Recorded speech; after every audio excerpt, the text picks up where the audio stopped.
Big boss के बाद मेरी लाइफ कोई चेंज हो गई है ऐसा अभी तक मुझे तो नहीं देखने मिला है। हमेशा टेक्नोलॉजी का जो फ़ायदा होगा तो थोड़ा नुकसान भी होगा।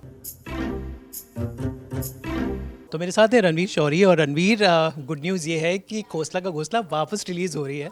तो बिग बॉस में आपने कहा था बहुत सारी बातें, लेकिन अब जब से आए हो आप रॉकिंग रॉकिंग कर रहे हो।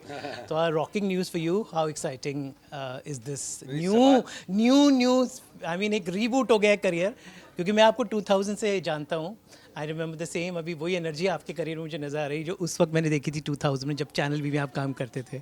वेल आपके मुंह में घी शक्कर अगर आप कह रहे हैं कि आपको 2000 जो 2000 2002 की एक्चुअली आप 2006 कहें तो बेटर होगा, वो एनर्जी दिखाई दे रही है। But yes it's true. अब now I don't know Bigg Boss जाने के बाद मेरी रिलीज़ें शुरू हो गई या वैसी होने वाली थी और मेरी किस्मत में लिखा था बिग बॉस जाना।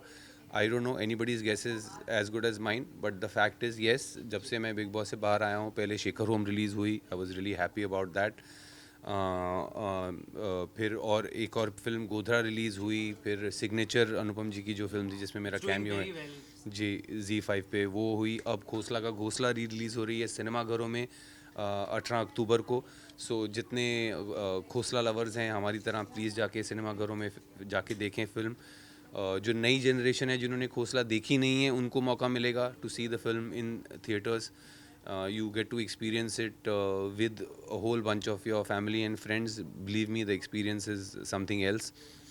और जहाँ तक मेरे करियर का है तो आप मतलब अब री रिलीज़ हो रही हैं वो तो अच्छी बात है, जो रिलीज़ होनी है पहली बार होनी है वो भी रिलीज़ हो जाए तो अच्छा होगा।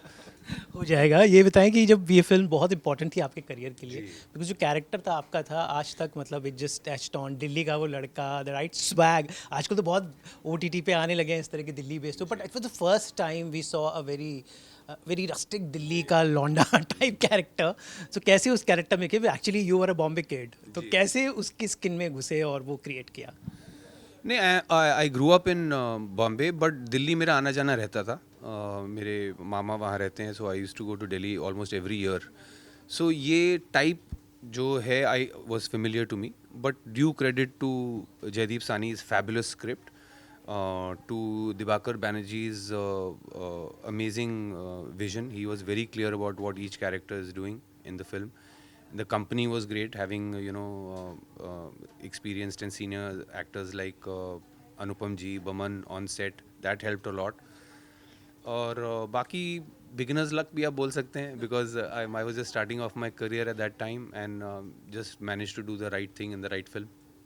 कुछ इंटरेस्टिंग किस्से याद है? उस दौरान गर्मी में शूट कर रहे थे आप दिल्ली की, बहुत कुछ किस्से, किस्सा हो, मतलब जब कभी ऐसा कुछ मज़ेदार, कुछ अनोखी चीज़ आपको याद आ रही हो जो आप हम ऐसा शेयर करें? बहुत मेमोरीज हैं ये फिल्म की, नॉट जस्ट जो आप ऑन स्क्रीन देखते हैं बट बिहाइंड द सीन्स इतनी मेमोरीज हैं, because it was not a easy task making this film. Under production बहुत प्रॉब्लम्स हुई, फिर पिक्चर बन गई, उसके बाद फिर रिलीज़ के लिए भी, डिस्ट्रीब्यूशन के लिए भी बहुत प्रॉब्लम हुई।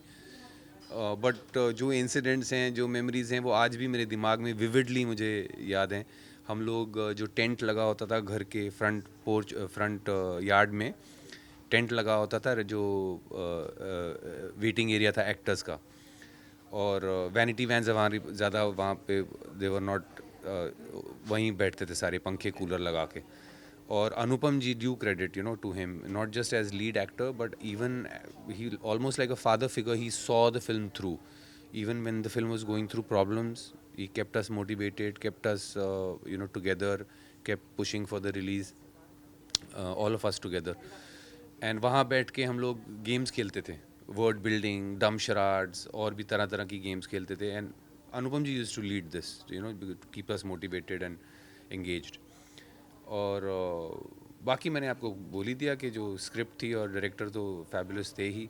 और बहुत हैं यादें यार, there are many many memories. हम लोग आंध्र भवन जाके खाना खाते थे। ये तो खाने पे आने वाला था। आंध्र भवन जाके फिर कभी कभी अनुपम जी के घर से खाना आता था। One of the earliest times I had Kashmiri food was there. His mother is just an amazing cook. एक बार मेरे को घर भी लेके गए थे हम खाना खाने हमको, to his mom's house. So yeah, some great memories making the film. 18 साल बाद रिलीज़ हुई है। 18 साल में अगर कोई चीज़ बदली है, advent of social media and phones now. तो सेट पर आपने बोला तब गेम खेलते थे, लेकिन आजकल कोई गेम नहीं खेलता, सब फ़ोन पे लगे रहते हैं। तो what do you think this whole business of phones and shorts and social media, it's a boon और अ बेन मतलब? नहीं, technology is always a double edged sword, it's a two edged sword. हमेशा technology का जो फ़ायदा होगा तो थोड़ा नुकसान भी होगा। और अब जैसा आपने कहा, यस, हर एक के हाथ में फ़ोन है, फ़ोन में घुसे रहते हैं। Phones are everything, it's almost your identity. आप उसमें कम्युनिकेट भी कर रहे हैं, एंटरटेन भी कर रहे हैं, काम भी कर रहे हैं, फिल्म मेकर भी हैं आप, जर्नलिस्ट भी हैं, फोटोग्राफर भी हैं, सब कुछ हैं आप एक फ़ोन के ज़रिए। बट यही है कि फिर आपके जो सामने बैठे रिलेशनशिप्स नहीं हैं। So technology is always a double edge sword, but one should always stay optimistic, try to focus more on the positive than the negative. So what next now? What keeps you busy now after big boss? Lot of things happening. क्या हम देख सकते हैं आपको आने वाला कुछ special? आपने कुछ बताना चाहेंगे? अभी तो बिग बॉस से बाहर आकर I have had 2-3 back to back good news. Shekhar Home has done really well. I just did a cameo in Anupam ji's film The Signature, that has been received well. Khosla ka Ghosla is re-releasing. So right now no complaints, but ऐसा जो आप लोगों को लगता है कि big boss के बाद मेरी लाइफ कोई चेंज हो गई है, ऐसा अभी तक मुझे तो नहीं देखने मिला है, but may be in the future, I don't no. एक और चीज़ पे मैं ध्यान बांटना चाहूँगा कि चैनल वी का जो दौर था, you were the first faces of Indian television. Now I think the new viewers should, the आज की जनरेशन को पता होना चाहिए जब वो ज़माना था, जब मिलेनियम बदल रहा था, Y2K ये सब चीज़ें आ रही थी, you were the faces who took that, Indian youth के फेसेस थे। तो कैसा था वो वक्त जब you were the faces of the youth of Indian television? People used to idolize you, I mean you, Ruby Bhatia, so many, MTV, channel V. How was that generation, and now in this social media thing, how do you think the paradigms have shifted? Yes, I think that time what we are doing now, what we did then is now available for every youth in the world to do. हमारे time पे सिर्फ because channel V, MTV were the centres of youth, focus of youth culture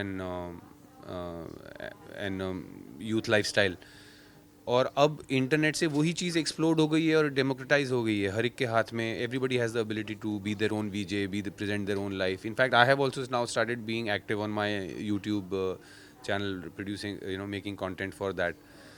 And so this is true democratization of media and entertainment. Everybody has a opportunity to be what they want to be as far as media and entertainment is concerned. And I also cherish this, और I keep an eye on अब तो content, big boss के बाद तो I keep an eye on content creators also, कौन क्या बनाता है.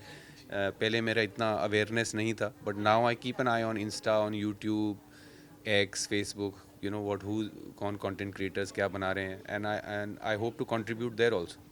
लास्टली इस फिल्म में एक और खास बात थी, टेलीविजन की एक जोड़ी आपकी और विनय की भी इस फिल्म में साथ थी। तो वो जोड़ी जब मतलब टेलीविजन से फिल्मों में आई थी, तो आपकी और विनय की केमिस्ट्री जो थी, people used to love at that time. तो कैसे थी, कैसे मिले आप दोनों ने, और कैसे उस जोड़ी को आप आगे तक लेके गए? नहीं, Vinay and I go back way before Khosla.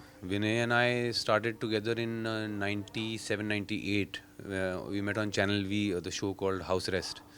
वहाँ से हमने शुरू किया साथ में अपना काम करना, फिर थिएटर शुरू किया साथ में. In fact I got introduce to Rajat and Atul through Vinay. Theatre उनके साथ शुरू किया. And then we worked together on Khosla. Then subsequently we worked together on lot other Khosla release जब नहीं हुई थी तब हम लोग ग्रेट इंडियन कॉमेडी शो कर रहे थे साथ में. फिर खोसला के बाद भी हमने बहुत अच्छी फिल्म साथ में की. भेजा फ्राई की, 10 विदानियाँ की, बजाते रहो की, रजत की कितनी फिल्म्स हमने साथ में की, मिक्स डबल्स हो, मिथ्या हो. So Vinay has been part of my life for longer than Khosla. So that tells you it's more than 20 years, 25 years. And we still continue to be friends and collaborate. Yeah. Looking forward, Randeep, always a rock star, and I'm sure now you will rock again. All the best for Khosla Ka Ghosla and all your projects. October 18th in cinema halls near you, Khosla Ka Ghosla is back.